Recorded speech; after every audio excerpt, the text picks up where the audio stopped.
All right, guys. So if you haven't heard, Nancy Pelosi and the House Democrats have passed their stimulus slash COVID relief bill in the middle of the night, literally at 2:05 a.m. Okay, this is how our politics works. Apparently, the politicians work so hard in the middle of the night to get the legislation that the American people need, right? Or at least that's the way they frame it. But to me, it's their way of stuffing in the pork. Why they don't think anybody is looking. That's just my opinion. Now, it passed with a margin of 219 to 212.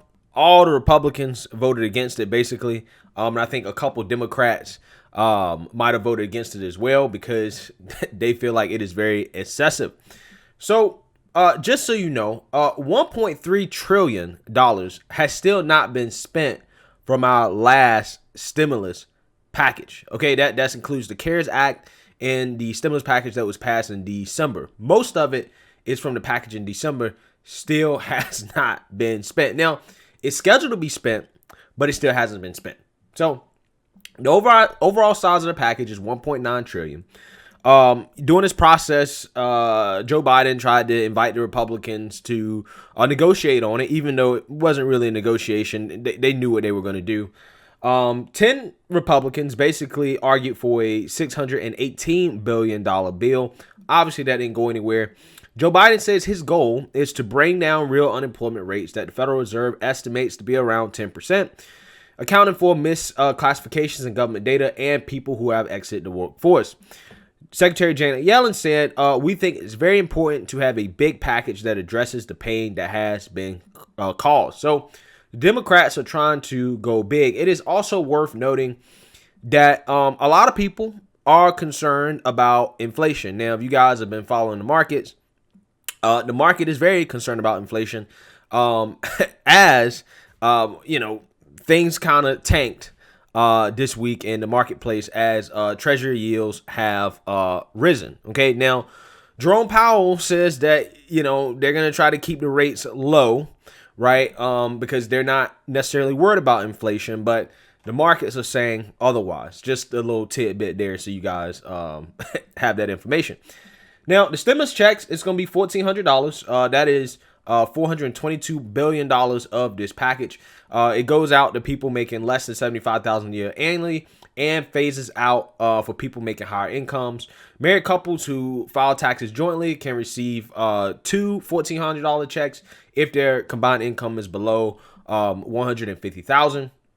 Unemployment payments, the House package would extend unemployment benefits until August 29th and bump up the weekly amount to $400. Now, the current unemployment benefits from December are expected to run out, I think around March 14th.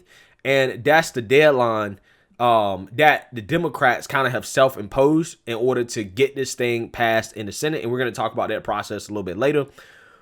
But it's just worth noting that they want to get it signed by Joe Biden before then so that unemployment benefits are extended and they're not missed. Vaccines and testing. You have $8.7 billion for federal, state, local, territorial, and tribal public health agencies for distributing, administrating, and tracking vaccines. $20 billion for vaccine development. $3 billion for a strategic national stockpile. $25 billion will be spent on testing, contact tracing, and reimbursing hospitals for lost revenue related to the pandemic. The child tax credit. The plan would raise the $2,000 child tax credit to $3,000, set the credit at $3,600 for parents of children under the age of 6, and make parents of 17-year-olds eligible. It would also make the credit fully refundable, so low-income households would get the full benefit no matter how little they earn. For a household of 4-year-old and a 7-year-old that doesn't earn enough to pay income taxes, the plan would boost the maximum child tax credit to $6,600 from $2,800. Now, this proposal also is going to make it so that these payments will be paid to families monthly in cash instead of having to wait until the end of the year until they file their tax return. So a lot of families with children are going to be receiving monthly payments from the government for this child tax credit. Minimum wage increase. Now, the minimum wage increase is in the bill, right? Nancy Pelosi decided to stick it in the bill to try to show the progressives that she is fighting for the minimum wage increase, even though we all know that the Democrats don't want it. Joe Biden doesn't really want it.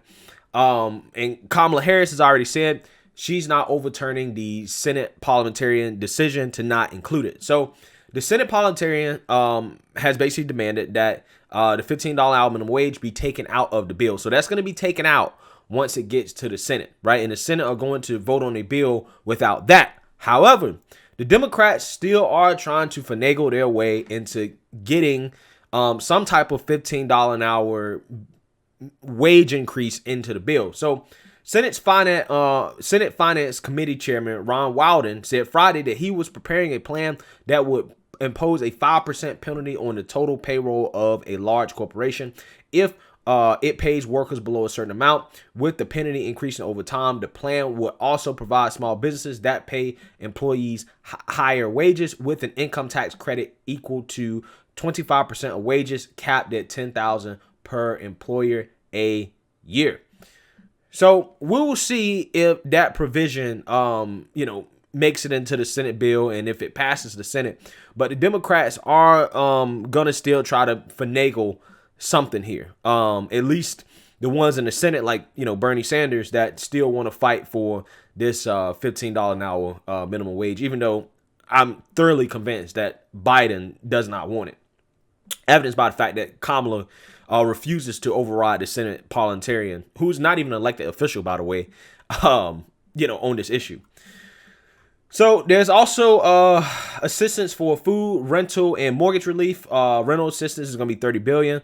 Mortgage assistance is going to be $10 billion. Food assistance is going to be $5 billion. For schools reopening, then this is a big one that Republicans have criticized Democrats on. There's $130 billion in funds for K through 12 schools. The money would go to school districts to pay for reducing class sizes to accommodate social distancing, improve ventilation, hiring janitors, and providing more personal protective equipment. Now, Republicans have hammered the Democrats on this because they've said, listen, you guys are spending a ton of money on schools that are not opening. Right? At the very least, if we're going to spend this money on schools, they need to be opening, okay? Because there's no reason to have all this money be spent, or at least allocate all this money that could be allocated in some other way, right? In regards to, vaccines or other things, if we're not even going to open up schools. What is the point, right? And I think that's an excellent point. That's honestly the Republicans' strongest argument here, right? Why are all these schools getting all this money? And they've received all this money back in March. They've been closed since basically March, right? We have all this money for schools and they're not even open. And the Biden administration, because they've been bought and sold by teachers unions, right? Up to about, $40 million, right? We've talked about that. They're not even trying to, force the schools to open up, right? So we'll see what happens with this. But college is going to get $40 billion. State and local government funding. This is also another big one. There's been 1.3 million workers laid off from state and local governments because of budget shortfalls due to less tax revenue from people basically, again, not working. So that means they can't pay taxes. And a lot of these, state and local governments, particularly the ones that have not been well run and that have closed down due to the pandemic, are asking for the money. They're begging for it. Governors like Cuomo are begging for this money, and there's gonna be $350 billion in state and local government funds whose coffers for those governments whose coffers have been hit by a loss of tax revenue during the pandemic, causing many to plan cuts to services and warn of tax increases to allow them to balance their budgets. Now, the formula, right, in terms of who's going to actually receive what is going to be based off of how bad the unemployment rate is in the state. So states that have stayed open are going to receive a lot less money than those who closed up, which, again, this is a huge criticism, I think, from the right that is very legitimate, that, you're basically incentivizing these states and rewarding them for bad management, for just closing down abruptly and just shutting everything down. And now you're rewarding them for it when states that have stayed open, that have, kept jobs, right, that have kept their workers employed, they get less. So that's an interesting dynamic, right? In terms of how, the state and local government funding is shut out is shaping up. And honestly, I don't blame the Republicans for being upset about this, because again, you are bailing out states that basically didn't even try to stay open and still had terrible management. Again, like New York, right? How is it that you stayed closed for so long and you still have some of the worst COVID numbers? Like, what's the point? You might as well have stayed open at that point. Now, bailouts. There are some bailouts here. Airports and aviation manufacturers can get $11 billion. Airlines can get $12 billion for layoffs. Transit agencies can get $28 billion. Amtrak can get $2 billion. And restaurants and bars are going to get $25 billion. And then there is small business help that is back here. The EIDL will have $15 billion allocated towards that. And the PPP will have $7 billion allocated towards that as well. So that is basically the rundown of what's in the bill on paper. Now, there's also some pork, right? There's also some pork. There's always some pork, okay? Now, some of the pork here, let's take a look. The Wall Street editorial board estimated that only $825 billion was directly related to COVID-19 relief, and $1 trillion was, quote, expansions of progressive programs, pork, and unrelated policy changes. For example, here's the list. $141 million for Nancy Pelosi's tunnel/subway outside of her district, which apparently is just funding for some subway, I think from San Francisco to San Jose or something like that. The Republicans call it Nancy Pelosi tunnel. $171 million in the bill doubles the budget for the Institute of Museum and Library Services and the National Endowment of the Arts and Humanities. $200 million in the bill to the Institute of Museum and Library Services. $270 million in funds for the National Endowment of Arts and Humanities. $50 million for family planning going to nonprofits, i.e. Planned Parenthood or public entities, including for services of adolescents. $1.5 million earmarked for the Seaway International Bridge, which connects New York to Canada. Basically, the Republicans have dubbed this Chuck Schumer's bridge. $852 million for AmeriCorps Vista, and the National Senior Service Corps. So that's the pork, guys. Right? We all knew we would get some pork in this. And we're going to listen to House Minority Leader Kevin McCarthy talk about the pork that's in the bill. So, giving the Republicans here a chance to state their argument in regards to what's in the bill that actually should not be in the bill and all the pork that's in this bill. Let's take a listen. In the earlier bill, Nancy Pelosi put $100 million into building a subway just outside her district for Silicon Valley. Last night, she added another $40 million to that in the Rules Committee. We think the mental health of the children, because school closures are more important and should be in this bill. Today, Democrats will have to go on the record. Do they support this money going to Nancy Pelosi's subway, or will they do the right thing and spend the money on resources for kids who are suffering from school closures because of COVID? Now, I imagine the Speaker would agree with our request, considering students in the Bay Area right in her own backyard are suffering from failing grades and rising depression.